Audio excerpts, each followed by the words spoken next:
In the spirit of reconciliation, Grab the Trace acknowledges the traditional custodians of country throughout Australia and their connections to land, sea and community. We pay our respects to their elders past and present and extend that respect to all Aboriginal and Torres Strait Islander peoples.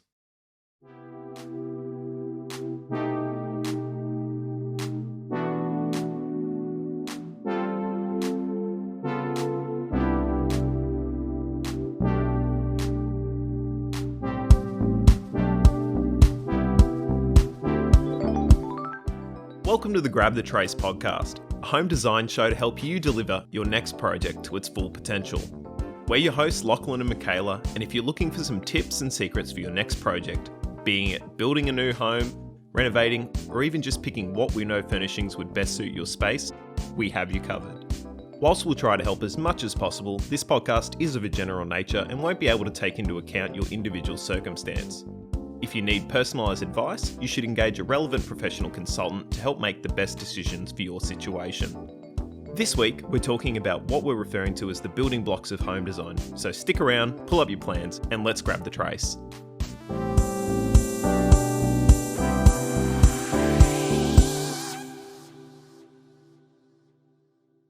Hey everyone. Thanks for tuning in for part 2 on our episode on the building blocks of home design. We hope you all enjoyed last week's one. We didn't actually plan on this being a two-parter, but by the time we got to ceiling heights, we realised we've been recording for longer than we'd ever recorded before. So in the sake of clarity and not wanting to rush the final section of it all, we thought we'd break it up. Before we go ahead and jump back in, we've got our classic segments at the start to kick everything off. I'd like to thank everybody for leaving their positive feedback and comments. I noticed we got another 5-star review on Apple Podcasts. Thank you, mysterious person. Thank you. If you do go to the effort of writing out a written review, we're more than happy to read it out. Always an option for you guys. So, Mikaela, how are you doing today? Yeah, I'm really good, thanks. How are you? I'm so good now. It's been a big day. Another big week in the design world. Oh, it has. I mean, I've actually got some cracker little secret segments for you as well this week that I'm quite happy about. Dulux has put out their colour forecast for next year. So we won't touch on it this week. For all you fans out there for colour, go and check those fan decks. I've also got a bit of a segment as well, or like some big news in the design world. One of my favourite interior designers, Mim Design, it's actually 21 years today that they've been in business. Congratulations, Mim Design. Yeah, well done. Congratulations. We've got some questions. We put out a story the day before we recorded. First one, if I can bring it up, Mikaela, probably is more relevant to you. Okay. Comes from a very, very lovely listener who says, "Hey guys, big fan of the show. My question is for you, Mikaela. In the last episode, you briefly mentioned paint undertones. Could you please elaborate on this? What is an undertone and why is it important when selecting the surrounding finishes?" Oh, good question. Probably, how would I best describe? So it was the first section of that question. It was asking what an undertone is. Yeah, what is an undertone is the first half. All right. Again, in our building blocks, our part 1, we really went into what the building blocks were, be it flooring, materials, palette. So all of our finishes, be that timber flooring, tiles, paint colour, stone, cabinetry, all of these materials have an undertone, be that yellow, pink, blue. Every single material is going to throw a particular colour. When you gather your mood board images together, you're getting a select theme. From that, you're then choosing your building block materials, and then you're able to get samples of those materials. My suggestion is to bring all those samples together and kind of group them together. When you start grouping different materials together, you're actually able to see those slight undertones. Usually, like a Carrara marble, for instance, is going to have a very blue undertone. Or even the paint colour that I spoke about last week, Dulux Ghosting, that's going to have a very pink undertone. Then we're looking at even timber floorboards. If you're looking at a beautiful oak, that's going to have a yellow undertone. So what we want to do is when we create this theme, when we create this mood board, we start getting our finishes together. When you start seeing all the samples or little offcuts together, you want to group those in colours and undertones. So you want all the yellows to work together. You want all the pinks to work together, all the blues to work together. I think you definitely notice the difference between an architectural and interior designed project or house compared to, a startup home or someone who's not in the industry, who aren't able necessarily to get all those samples and to look at all those finishes together. Agreed.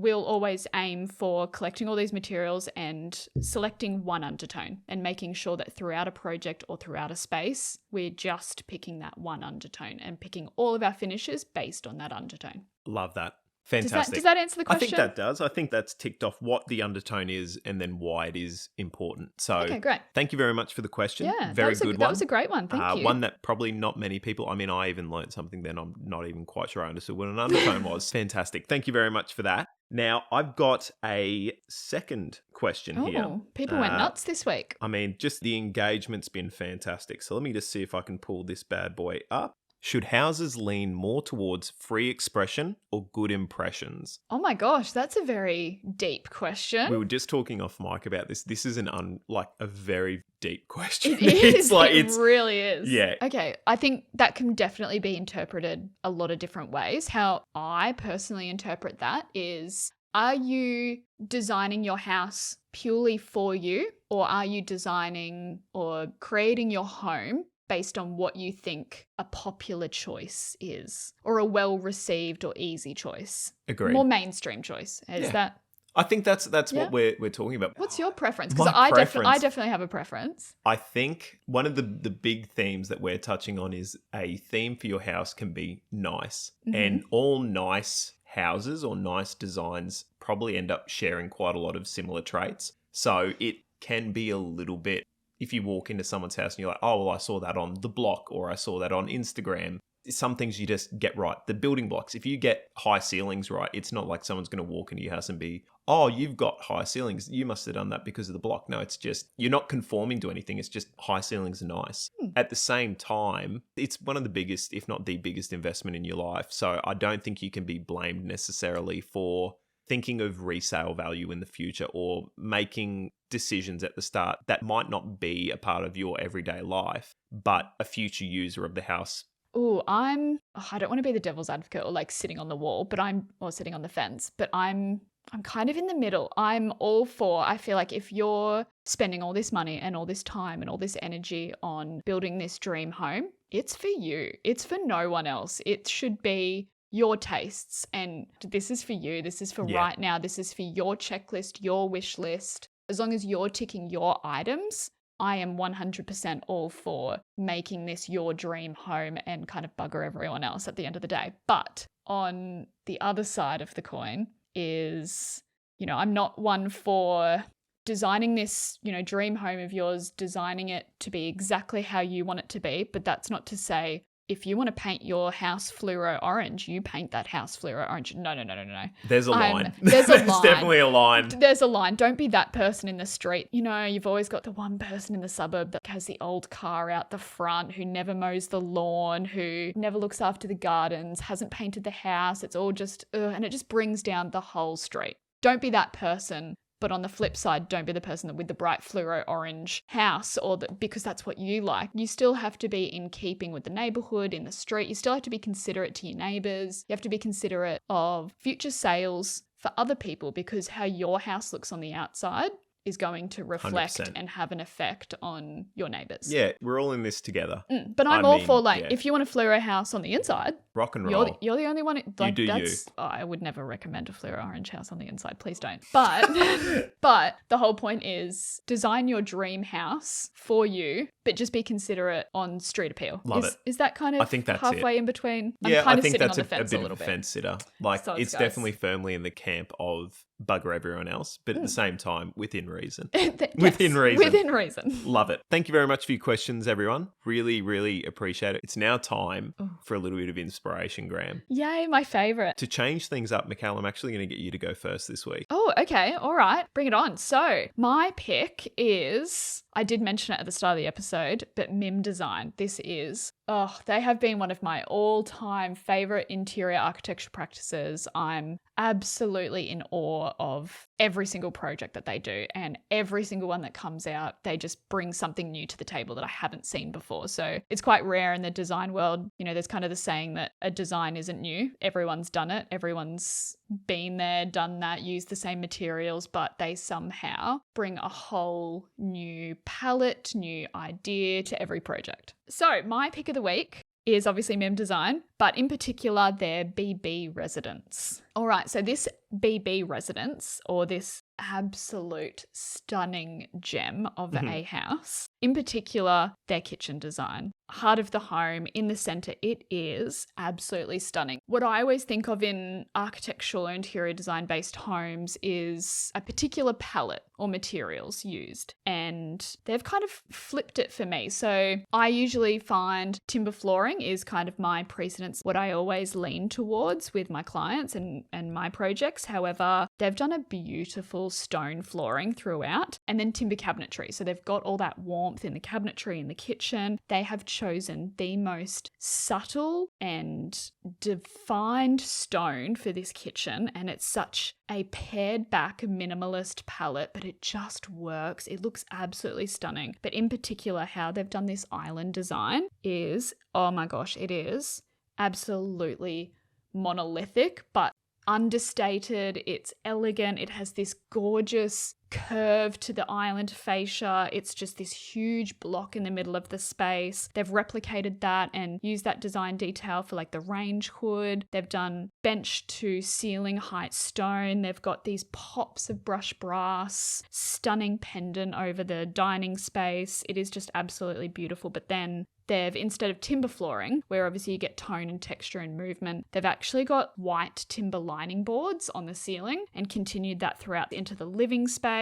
Again, another photo that'll pop up throughout the week is how they've done this like stone and fireplace detail. They've used this beautiful stone plinth underneath this fireplace. It continues into this integrated built-in bench seat. They've got this little nook area with a pendant, and then they've got timber battening replicating the timber cabinetry seen in the kitchen. It's absolutely divine. And then if the living and kitchen space isn't enough, you go into the bathrooms, and it looks like a main bathroom, but in this main bathroom they have a traditional just underslung or undermount sink. But then how they've finished this with a seamless cutout into the stone top. They've run the same flooring up as the stone slabs as well, and kept it really, really clean and uniform. That it's a beautiful design, and it's just so pared back and simplistic and beautiful and elegant. Even this gorgeous, stunning stairwell. Again, with oculus. We've got a round skylight. Like, it's just, these details are so subtle,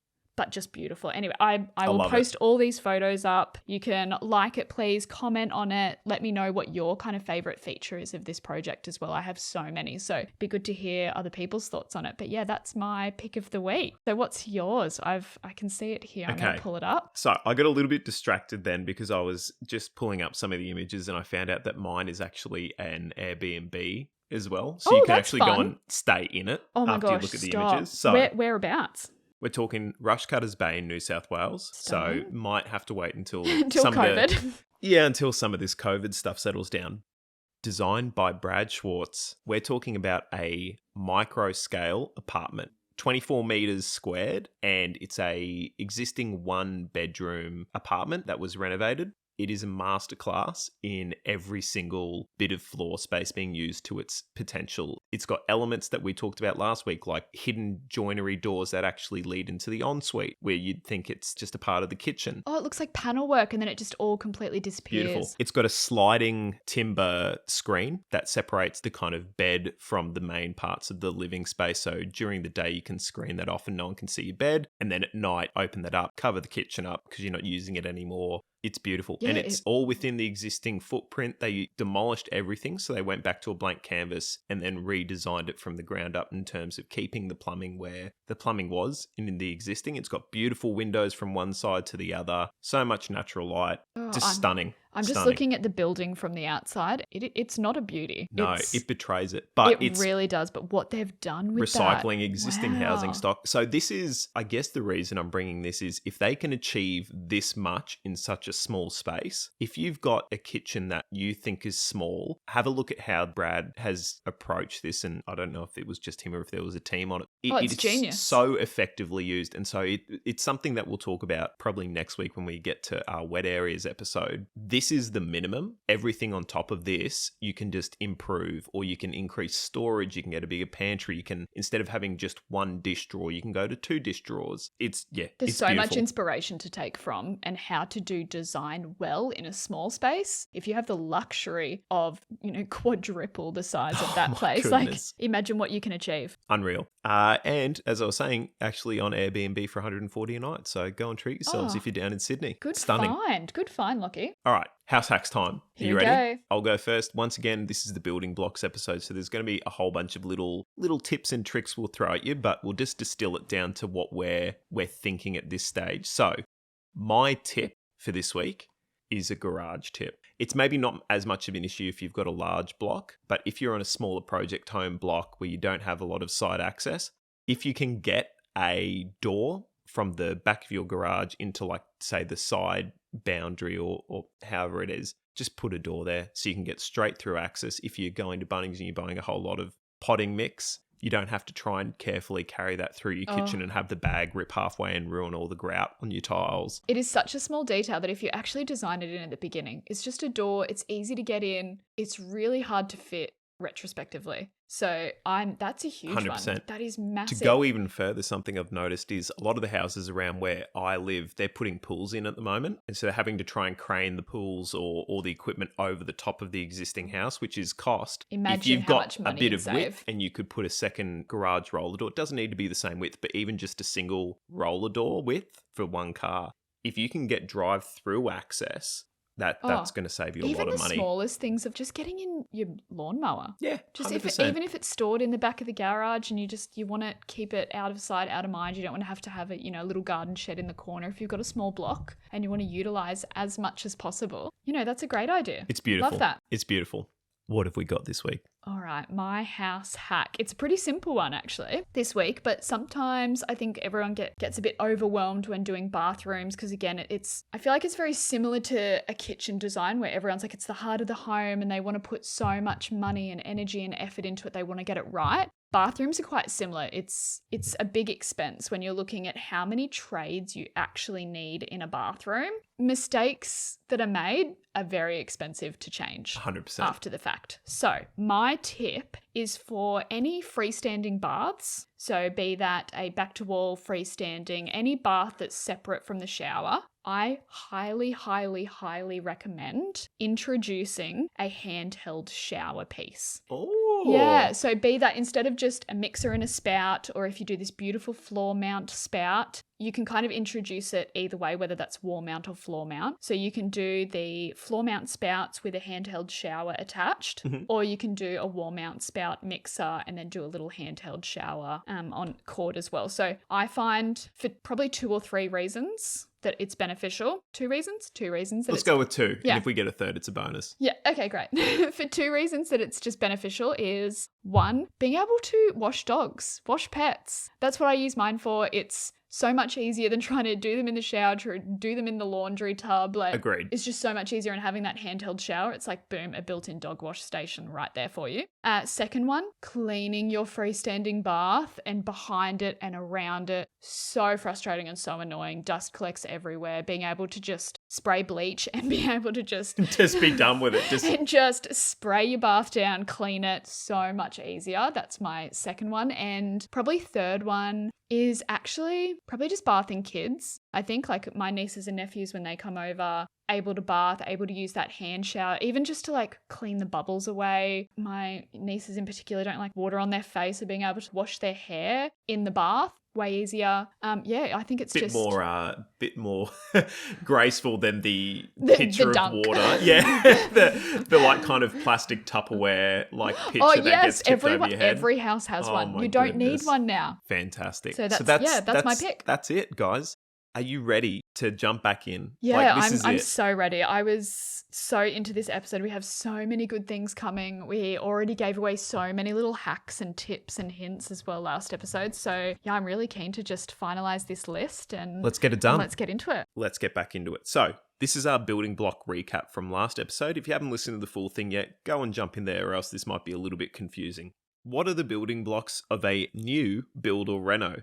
We see them as the consistencies across the house, the same finishes that are seen throughout the home and in each room or space. Last episode, we touched on the following main topics: flooring, paint colours and wall treatments, trims, doors and hardware, and then we finished off with our ceiling details. So what we're going to do is we're going to pick up where we left off and we're going to hit on some lighting and electrical. Take it away. Awesome. So lighting and electrical. So I always find that these building blocks or these consistencies throughout the house, it's small touches. Honestly, it's really small little things that everyone notice, but light switches, but also position of light switches, how high, more like traditional homes, you set at, 1600 high for off the floor. In a typical home nowadays, we're looking at like 1350. 1350, yep. 1350 to the center point. Two-way light switches, single light switches. And then we're not even touching on the actual like lighting itself. So downlights, pendants, wall lights, wall sconces, LED strips, censored lighting, like exterior lighting we haven't even touched on. So there's so many components to just lighting and electrical for a home. But we have GPOs, light switches, as we said, two-way lights, three-way lights, dimmers, no dimmers. Dimmers are huge.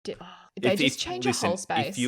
One of the main things you'll notice is lights these days with smart lights, they're kind of built in with dimmers. But if you've got an older house and you're trying to add a dimmer to it, it costs some money. It does. Like to do the drivers and the actual switches themselves. It's hard to retrofit. So you kind of want to do your house all at one go, I always find. And it can get expensive. We're not going to lie. Like electricians, plumbers, and joiners as well. They're one of our top paying trades. So I feel like we need to kind of go into it, even give some hints and tips into lighting or little things around the home that we would recommend or we integrate into our clients' homes or our projects, even our own renos as well. We've got some nice little touches. I agree. Probably the main one that I've noticed, especially after becoming a homeowner, was with LED lighting, the kind of plug and socket style of light where it's pretty much you can just plug it into a power point and then turn the light on. If you're doing a new build, just save yourself the hassle and do that. Don't do batten fixings or screw in bulbs anymore, purely from a point of view that if something breaks in the light fitting, you can just go to Bunnings and spend $10 and get a new LED downlight and change it yourself. You don't need an electrician. If the fitting itself dies rather than just the bulb, you just hot swap it.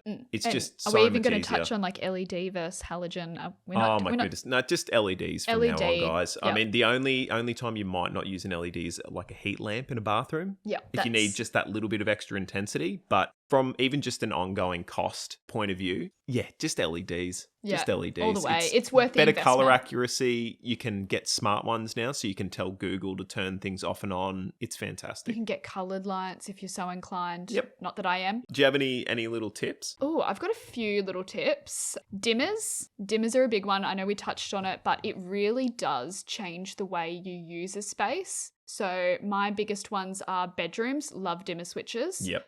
Media rooms or living spaces and kitchens probably, funnily enough. If you don't have, say, a pendant or if you've got a dining space next to a kitchen and you've got a focal pendant in that dining space, I'd be more inclined to go quite simplistic in the kitchen and don't double up. Don't have two fighting pendants next to each other. Yes. Yep. I always say pick one space, pick one room and make that the focal point. So in the kitchen, if you have a dimmer switch, you can kind of lower those lights in that space, set it to, you've done the kitchen cook time and you've dimmed the lights down and you've got your focal pendant on, but we don't want a bright fluoro lit room. Yep. We don't want it to be daytime, after dinner. So just, dimmer switches in kitchens, living spaces, media rooms. Bedrooms. They're probably my big ones. Even a hallway, if you have a really, really long hallway, I love to get some dimmer switches in there because at night as well, you don't need everything lit up like Christmas. Just soft lighting. I'm a big fan of dimmers. Just keep it really nice and smooth. Yeah. That's the vibe. Another tip in design that I'm not necessarily a fan of is like coloured GPOs and coloured light switches. Oh my goodness, that's actually sparked something. I'll talk. Yeah. It's triggering for me. But when everyone's like, oh, I've got matte black tapware everywhere, so let's do black GPOs everywhere. Sorry, in layman's terms, GPOs, general power outlet. We're talking about power points. Sorry, guys, I should have mentioned that. Yeah, I see it all the time where, we're doing something moody and contemporary and we've got a matte black finish everywhere. So let's do all the light switches and GPOs in matte black. And it's just, no one wants to see black boxes on Not your white walls taste. everywhere. It's not for me. Light switches, in my opinion, shouldn't be seen. Fair enough. Just Or blend. even when it comes to feature lighting or just lighting in general, be that switches or lights, I feel like the best lighting is never actually seen, other than Love focal it. pendants. Yep, love that. Downlights should just illuminate a room and not actually be, tunnels of light coming down. It should just really soften or softly light a space. LED strip lights, again, quite controversial in the office as well. We always find, to me, just overdoing it. You have to think about your materials as well. So I always find a lot in the design industry where we've got polished bench tops or we have mirrored splashbacks and then they want an LED light in the underside of the overhead cupboards. You're going to end up seeing each diode. Yeah, you can see every single little dot. That is like my pet hate, pet hate. Or going really, really cool with the LED light. So if you've got this almost blue-white light, it can feel quite cold and quite clinical. Again, the reflective surfaces for me, people forget about a lot, or just overdoing it. There's just LED strip lights everywhere and it looks like a racing strip, or like going down LA somewhere. Like it doesn't... Yeah, bit of need for speed. Yeah, Okay, I get you. Yeah, just overdone. I feel like do it tastefully, pare it back, use it functionally. That's my biggest thing. People just put in LED strip lighting just willy-nilly and they just put it everywhere and think, oh, that'll be jazzy. But think about it. What are you actually highlighting? What are you trying to light up? Are you doing the rear bench splashback to be able to use that space at night? Are you putting it inside cabinets to be able to use? Are you putting it inside wardrobes? Do they have a function? Do they have a purpose? Not just, I want It's an an LED LED. strip lighting Sure. everywhere.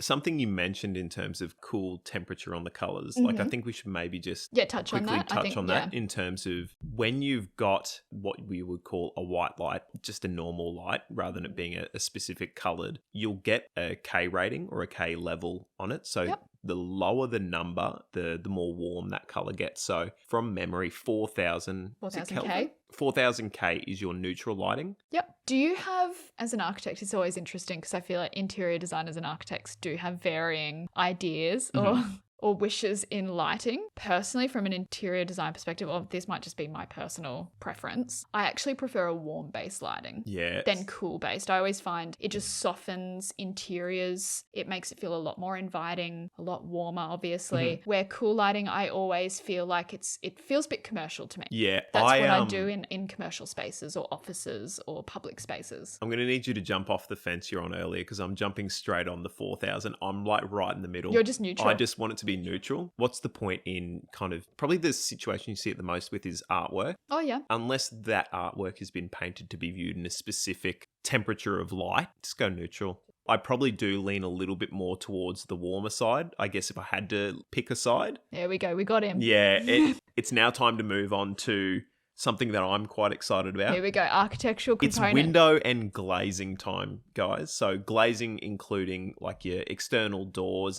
Let's start off with frames. So existing houses, or potentially if you're doing a house that you want to maybe reference being as older than it is, timber framed windows and doors. More recent homes will have like an aluminium, either powder coated or anodized frame. My preference is more am I saying it wrong? Is it aluminum? No. It's aluminium. I switch between saying aluminum and aluminium quite a lot. It's definitely aluminium. Yeah, it's definitely aluminium. So that's your kind of your frame types. As an architect, can you just give us a overview of the pros and cons of going timber or versus aluminium? Timber, if you're doing a project where you've got other timber elements, probably one of my favorite things, and you can even almost see it a little bit with my inspiration gram from this week. In that apartment, they had black butt timber flooring. And so then he used the exact same timber as that screen that slid across the bedroom. So as we're saying, cohesiveness ties in. A building block of that design is the black butt timber. So use that as a focal for your glazing. Yeah. I'll be honest with you. I tend to stay away from natural exposed timber purely just from a maintenance point of view. You don't need to, if you've got an aluminium frame door or window, there's so many powder coat colors. You can just pick whatever suits. Especially if you've got timber framed windows that you're just painting to match. you can get that in aluminium and then colour it the same colour. 100%. 100%. You don't need to stain it. You don't need to sand it. You don't need to worry about layers of paint from previous people who decided to do a different thing, jamming up the actual mechanism of it as well. And windows don't shut as smoothly as they normally do, something I'm going through at the moment on the renovation I'm working on. Obviously, with timber, you're restricted with the material that you're using. So in the case of aluminium or steel, you have a lot more flexibility in design. Like you could do arched easily. You could 100%. do arched windows or arched doors. You can do custom size and shape windows that you couldn't achieve out of timber. Agreed. But I like a bit of mix as well. So even if you are doing, say, aluminium windows, but then you've got this beautiful timber sliding door out the back to your entertainment space. I think used appropriately and sensibly, thinking about maintenance, like obviously you were saying there's maintenance involved in timber, obviously, so you're going to have to stain that. If it's used in an undercover area, if it's used like one door, you can easily access it. If it's stained, the same as your timber decking, so the maintenance is already kind of there with your decking, so you might as well just do the door when you do the timber decking boards at the same time. So pros and cons. Agreed. What about... I think even for weight as well, I think timber doors actually end up being a little bit heavier. We've got these lovely big timber doors in our office, and they are so heavy. They are so heavy. I remember when they were getting installed, it took 8 of us to like lift the panel up. I mean, they're 4 meters high. I mean, it's huge. It's a luxury. They're enormous doors, and probably most of that weight's actually the glass in them. But it's just something else to take into consideration is if you're trying to move them. If you want that one finger operation, either you're going to need super smooth rollers if it's a sliding door. And a heavy duty track. Yeah, and a heavy duty track, or you're going to need just a lighter frame structure. The advantage of the aluminium is it's a kind of a hollow cross section. So instead of it being 100% filled with timber, you might only have like 20 to 30% of that cross section is actually being material. Yeah. What about ocean or salt? Oh, huge one. Yep. Yeah. Doing a project at the moment anodized at the Gold Coast. If you are that close to the ocean, it's just so corrosive. Just the salt in the air just strips it. So and there's warping, like we touched on it last episode as well. We don't want those doors to warp, or you even find in older homes, more with like casement windows, when they are out of timber, they'll warp. They won't be able to open and close properly. So there is ongoing maintenance with that. I feel like we're kind of bashing on timber frames I love them here, though. but they're so beautiful. They really are. Even just from an experience point of view, you know what it's like? It's like we're talking about with the lighting. Timber windows are the warm lighting to the aluminium windows cool lighting. Like it's a little bit clinical. Timber's got that little bit of charm to it. It does. I mean, what the worst case scenario, if you want to go and strip it back to its bare bones, you can. You can just take it off its hinges, go in the backyard, sand it down and give it a new life. Where you're a little more hamstrung with aluminium, you're going to most definitely ruin a warranty, or you're going to need to get it replaced. Yeah, definitely.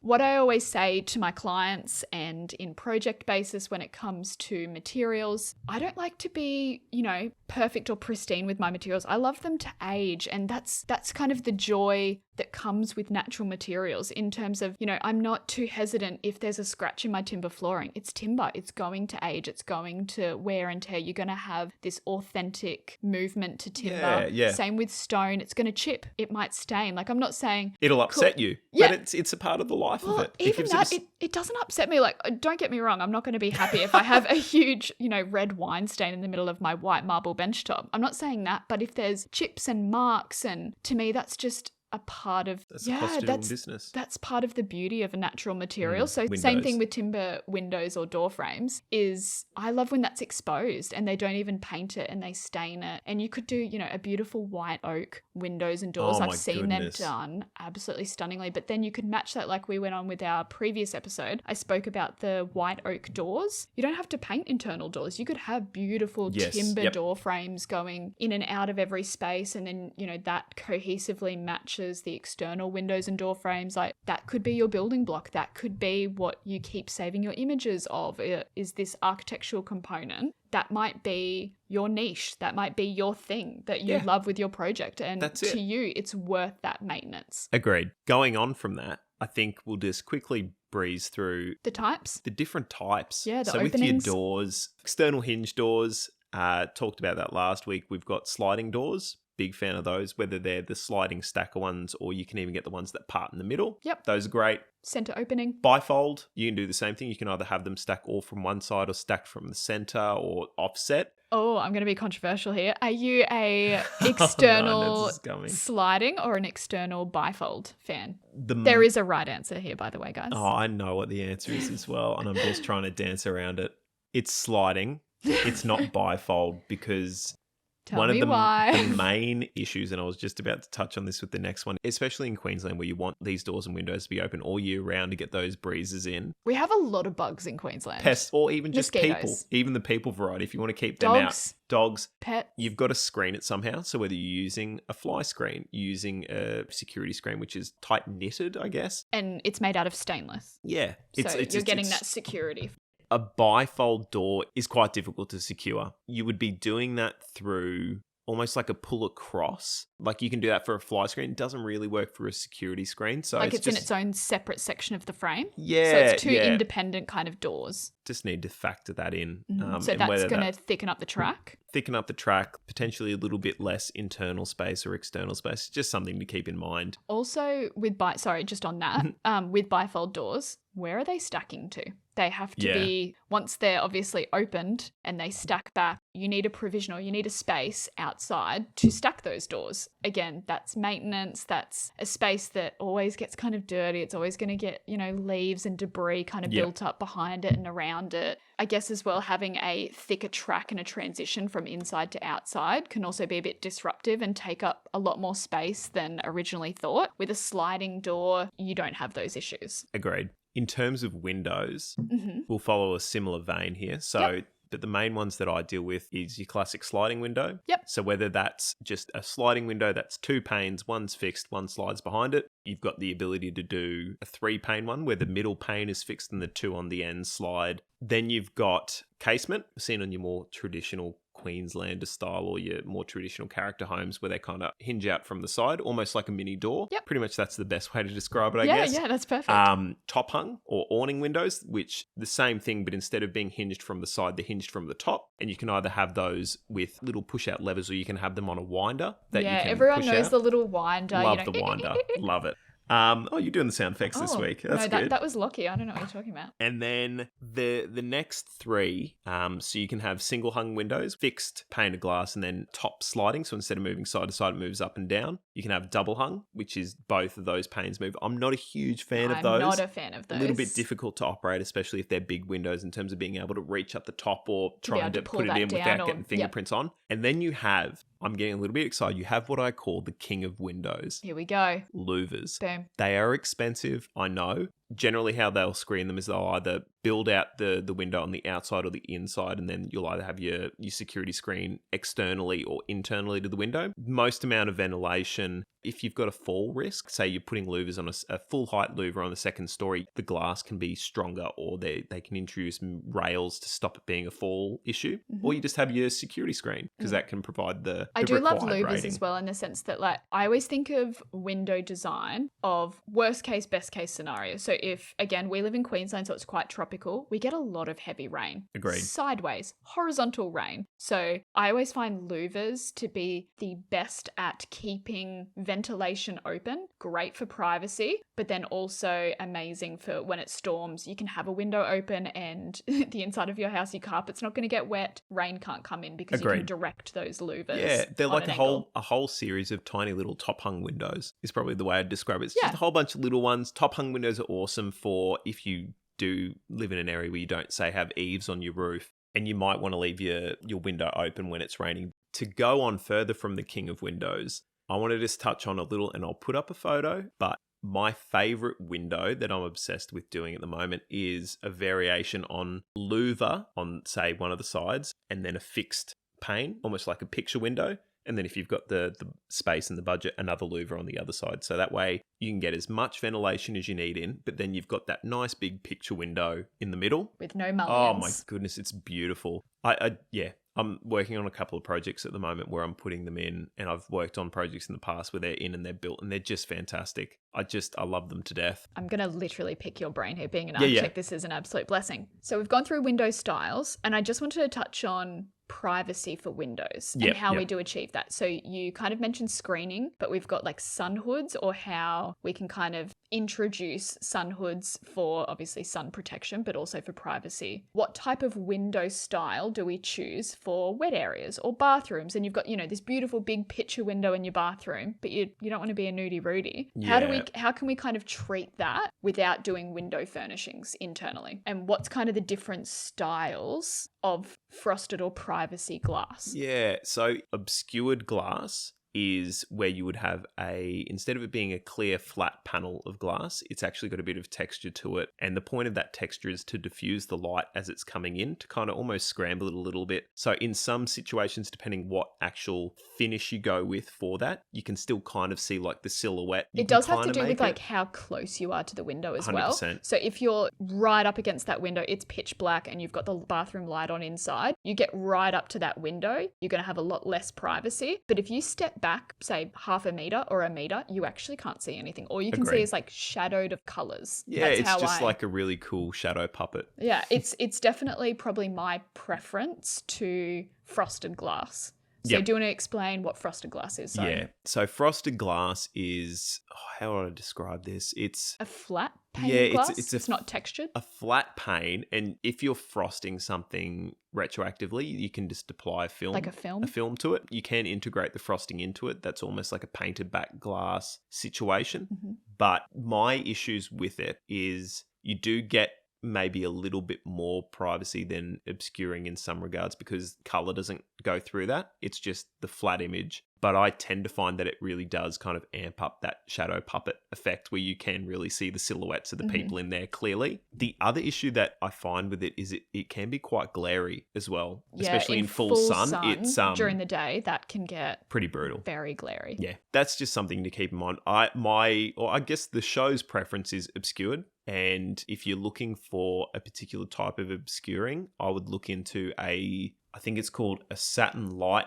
style, which is a whole bunch of like kind of little mini raised sections to that glass that when you run your hand over it, it kind of just feels like a textured glass. Yeah, I don't know. I almost like what I'd imagine Braille to be like, I guess. Like just a whole bunch of series of those. There's different motif or like how big those little indentations are. So you can increase them or reduce them. 5 mil. That's what I'd recommend. Yeah, if you're looking into it. Go fine. Satin light 5 mil. Perfect. Had done it on a few projects. Looks really slick. And again, I think we even touched on this when it came to our last episode with doors. Every window style, every window finish, there's a place for. So you might be on a Western facade up, 4 or 5 stories in an apartment. Probably wouldn't recommend a frosted window. I'd go with the obscure. You're going to get so much heat on that Western facade. It's going to cook. It's going to be way too glary during the day. I'd be more inclined to go the obscure. Agreed. But say, you're on a southern side on a like a single story home, and you want light to come into that bathroom. Maybe you do your makeup there and you want as much light as possible coming into that space. Yeah. Maybe that's the perfect place for a white frosted window. You can use that kind of glare effect we were talking about to your advantage. Yeah, even if you're, again, a lot of project homes, if you're built to boundary, you're on that boundary side, you've got a master ensuite, one very small high-level window, but you've got a 2-story house next to you, I'd probably go white frost because you want that light to come in. You want it to be almost like a light box. Yes, so agreed. That's a perfect instance of where I would do a white frosted. Perfect. There you go, guys. I mean, there's so many more things we could say about windows and glazing, but I think we'll leave it there for now. Yep. I feel like, again, we're going to do a whole nother episode 100%. Just on glazing. We're going to move now back into the realm of more interior related things with our next one. When you've got a house, or I guess one of the main things you kind of come up and ask me quite a lot is when we're doing an apartment building or a home design and you kind of come over because it's time to kickstart the interior design, probably one of the first questions, apart from where are we putting the towel rails, is do we have gas? Yes, gas or electric. That's kind of one of the first. It really dictates a lot of those big design. Hot water, cooking. How are you doing it? Yeah. So in terms of if we have gas, Lockie, you mentioned obviously cooktops. So if we're doing a gas cooktop or an electric cooktop, that also has an effect on our outdoor entertainment space. So if we're doing a built-in barbecue, Yep. if that's gas or electric, do we need a bottle? If it's obviously electric, are we Affects your doing kitchen. Yeah, gas cooktop obviously, but induction cooktop, or, you know, there's been a lot of projects where we have gas to the site, but the clients are more inclined to go to induction cooktops, or vice versa, they want both. Or we have a client who is so gas obsessed, they have to have gas, but there's no gas to the site. So we actually integrate gas bottles into the kitchen design and how we get that, even if we've got space underneath the house or we've got a cabinet we need to free up in the kitchen to be able to obtain that. That's a big component of the design. Yeah. Fireplaces are huge. Fireplaces. I know we live in Queensland, but how many projects have we done now in the A last lot. probably like 2-3 years of just fireplaces everywhere? Everyone wants them, and be that electric, gas, huge component. Where can we get it in? Can we get gas? Obviously, With induction, I know you've mentioned this to me in the past. You can't just use your same pots and pans, can you? oh, it's not as complicated as people think. You need steel. Pools. I've lived in one house with a pool Okay. that I can remember at least. I think we did a chlorinated pool. I love pools. A lot of people just think they're money pits, but especially with COVID and kind of being locked inside. Or even like young families. Did you grow up in a We grew up in with a house? pool. Yeah. I think they're You were definitely one of the cool kids, weren't you? That like everyone wanted to go over because you had a pool. You were one of those ones. Yeah, a little bit. I just think if you've got the space, I think if you're trying to squeeze everything in to the point where you don't have any grass in your backyard, You're compromising just to get the pool in. Yeah, Probably not worth it. In a lot of the houses near ours have no backyard. It's just pure paving and concrete, and it's fine. Some of them do it really nicely, but it gets a little bit too concrete jungle, if that makes sense. Yeah, There's too just built all your plantings environment. done. The guys over our back fence have actually done a pretty great job because they've got like a terraced garden bed up against the wall. Oh, yeah. And then they've got jasmine vines kind of running up and softening all that interface. But if you're doing it at the expense of a backyard, if I had to choose between a backyard and a pool, that was the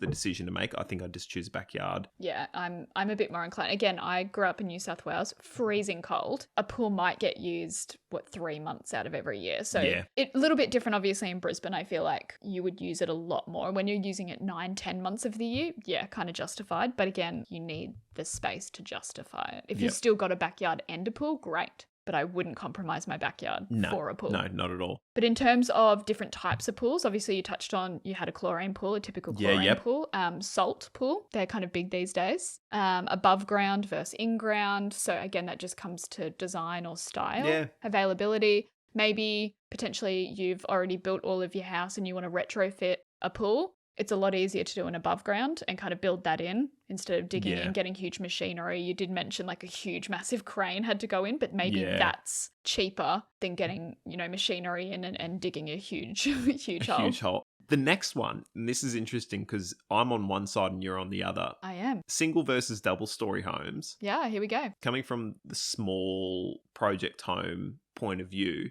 if Caitlin and I could have built a double story house, we would have done it. 100% we would have done it. The block size we're on is just wide enough to justify being able to fit a single house on, a single level house on, but double story houses, you're not having to steal space from other areas as much. I feel like touching on that in terms of using your block to its best potential. Yes. For instance, with your block, as you said, instead of trying to scrape every centimetre and millimetre back to internal floor space, I can see the benefits of going 2-story in that sense because you're able to get a bigger backyard. You could do all of your living spaces downstairs, your kitchen, living, dining, a rumpus room or media room. You can kind of do that and then flow out onto the backyard, big entertainment, and then you've got all your bedrooms upstairs, which is a very typical 2-story layout, would you say? Yeah, 100%, and would have actually solved from 2 episodes ago the main issue we've got with the house is not having the connection really from our indoor living space to our outdoor or the backyard area,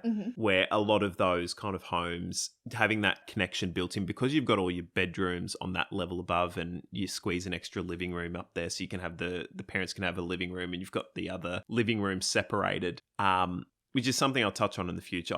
If you've got 2 living rooms, like a living room and then a multi-purpose room or a media room, and they're literally like 2 meters away. If you're going to do it, do a hinge door and like properly seal it off acoustically. You can't have it open or else the noise is just going to give you a headache. I feel like it's just two awkward spaces to furnish compared to Agreed. two completely individual separate spaces Yep. and rooms. Yep. And then again, we touched on it in our last episode. The reason why you needed, like, there's a reason why you need a door. For acoustics, for privacy, if you've got two TVs in two spaces that are like half open, it doesn't work. Yep. You actually can't have two TVs going. It's too loud. You're competing with hubby or kids' playroom. Like, no, Yep. separate it. Keep it separate if you can. To talk a little bit, I guess we've been pumping up 2-story or multiple story houses a little Yeah. bit, but to just give a little bit of the cons, I guess, to it is Stairs. stairs and cost. Stairs aren't cheap, and with the 2-story house, you're claiming more floor space, so the cost goes up. So that's why, especially for Caitlin and I, it wasn't accessible. I'll spit some numbers here. Our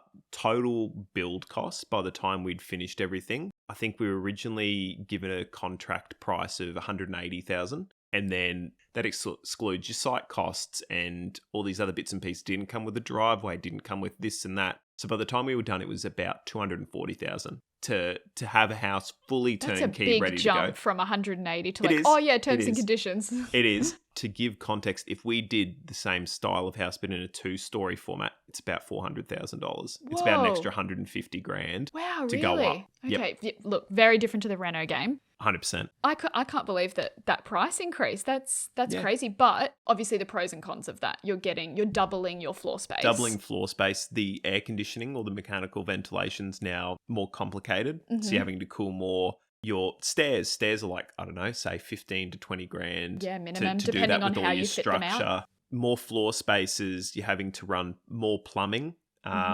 A little tip if you are doing a 2-story house, potentially do 2 hot water units if you're doing instantaneous. Do one upstairs for the bathrooms and then one downstairs for like your laundry, bathroom down there, your kitchen. Because you instead don't. of the We've water all done it. We've all Oh, my put on the goodness. shower mixer and you waited have to 5 leave it minutes. because you've got to clear the pipes to get through. Mm-hmm. If you've got one upstairs and one downstairs, something that I Instant. picked up, it's a little bit more like capital cost, I guess, but for a usability or an ease of use going forward, 100% worth it. the investment. Totally agree. Okay, I feel like we've kind of given all these pros on 2-story. That's it. We've given you so much information on this one and the last one that if we keep going, it's going to be an overload. Do you have anything else you wanted to throw in? Well, just another, I'm about to give some massive pros to the old single story, but a big pro for 2-story, just like we touched on in our last episode, opportunity for a void. A void. That's Love it. Love a bit of What double about a void with the skylight over the top? Stop it. I like your MIM design one with the Oculus above the stairs. Stunning. Unreal. Absolutely beautiful. All right, now single story. Now, just to give a bit of context to the listeners out there, with my house that I'm living in at the moment, this 4-year reno that will never end, we bought it's technically a single story. It was a single story home, but because we're on a quite a bit of a hill, it's tiered. We have a multi-level home. Split level block. Split level home. So we have, off the street, we have 7 stairs. Then we have another set of 9 stairs to get up to the front door. Then from the front door, you come into our like kitchen, living, dining space. Then we have 5 stairs to get up to this like split level. Then we did an extension and we've got a whole nother flight of stairs to get up to the master bedroom and another spare bedroom as well. So we have like 4 flights of stairs. So for all those thinking, that's not that big of a deal. Do you know how many times I've got into the car, driven out and gone, oh, I forgot my license, or I forgot something. Got my AirPods. I forgot something in my bedroom. Oh, I have to go up 4 flights of stairs just to get like a jacket, or it's beautiful to be able to separate spaces. I do love the privacy that gives you, being able to go upstairs to your private master bedroom, being able to have private areas throughout the home, and it does feel nicely segregated. However, it's not really accessible for the elderly. Let's just put that out there. So we had, Brock's grandparents, for instance, come in and like to be able to give a house tour. It's an all-day affair. It really is. Like Oh my goodness. Yeah, I've also fallen down the stairs. Let's Oh, but you would have been crystal clear. That wouldn't have been under the influence of anything. No, actually, it was just Was with it slippery socks? socks. Yeah. Socks kill, guys. No, but again, a little funny, embarrassing story as well is I actually broke my foot last year. Oh, yeah. So I was in a moon boot in this multi-story hellhole.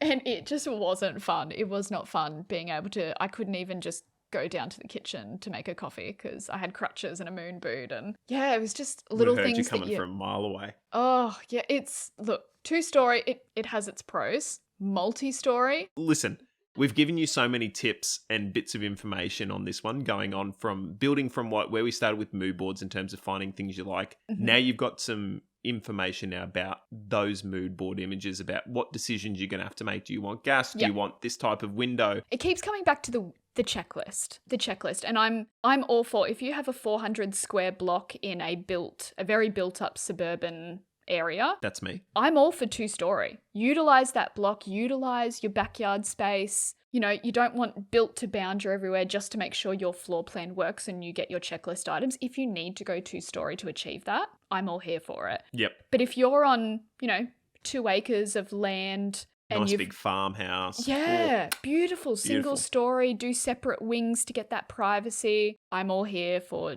single story living. I'm here for it. So yeah, there's no wrong answer. Yeah, it's really just not. Whatever works for you. Your situation is different to everyone else's. 100%. You know what works for you. 100%. So we've got what we're talking about now in terms of building this checklist or this wish list. Mm-hmm. So what we think would be beneficial if you're going through this exercise is to write down your top 3 must-haves. And each person write down. Each person. Not just, hubby and wife, both write down. Yeah. So we want you to write down your top 3 must-haves for each space. Mm-hmm. Then you can kind of do a compare and contrast at the end, figure out what's a value. If you both write high skirting or like tall skirting, done deal, lock that in, throw it in. Yeah. Done decision. If one of you wants a fireplace and the other one didn't even think about putting a fireplace in, have a discussion. Figure out if it's something that works with your budget, works with what you both want out of this.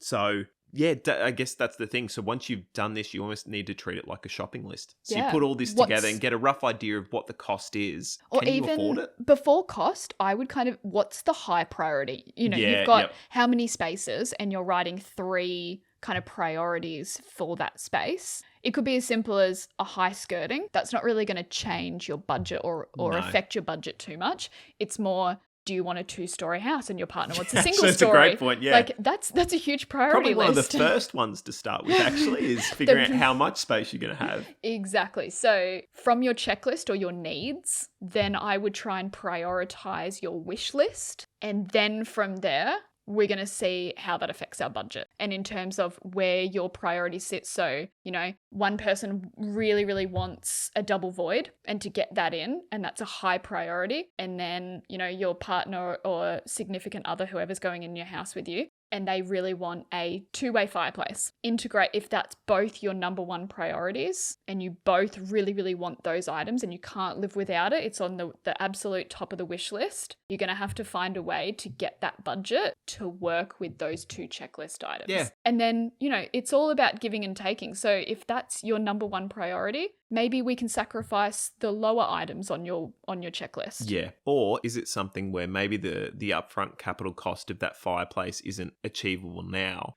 But if you outlay just a little bit more money for something you're not going to get an immediate return on, you're going to save yourself so many headaches down the track. Like 100%. If you've got the gas provision already there and you just don't tap into it.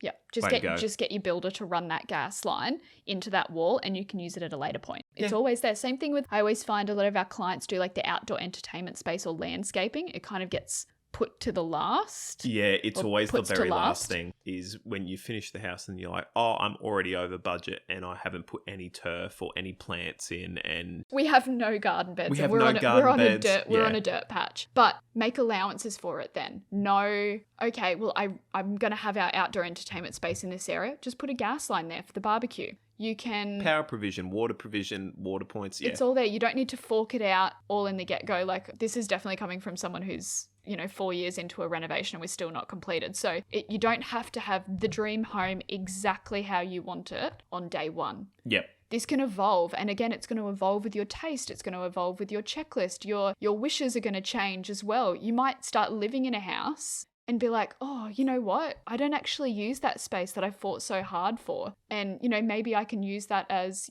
a study now instead of that, we don't need 5 bedrooms. Maybe we can change that 5th bedroom to an office. Like, these things might evolve, and your budget doesn't necessarily need to include every single item. You just need to make allowance for it or a provision for it.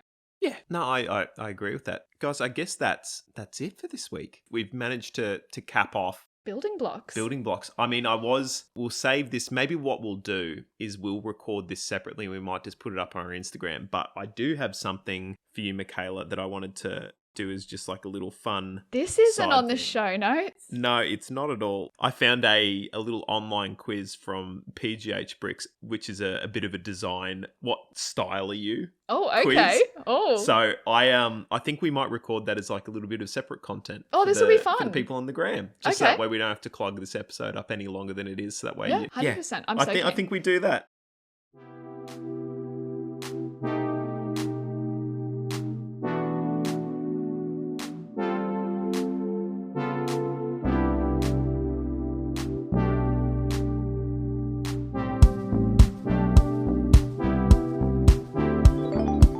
Guys, next episode, we're done kind of with some of the higher level stuff. So now we want to kind of drill into that next. Yeah, we want to drill into that next level of detail. So what we're planning on doing is what actually goes into the spaces within a home. So we'll start with wet areas, and then we'll cover off, say, even bedrooms and wardrobes, private spaces. Yep. And then we'll finish the final off with kind of, I guess, public entertaining spaces. So like your living room. Maybe, would you put your kitchen in the living room? I'm going to do a whole I'm just putting it out there now before I've even seen the show notes. I want to do a whole episode on kitchen. You know 100%. what? Let's do wet areas, bathrooms, laundries and the like.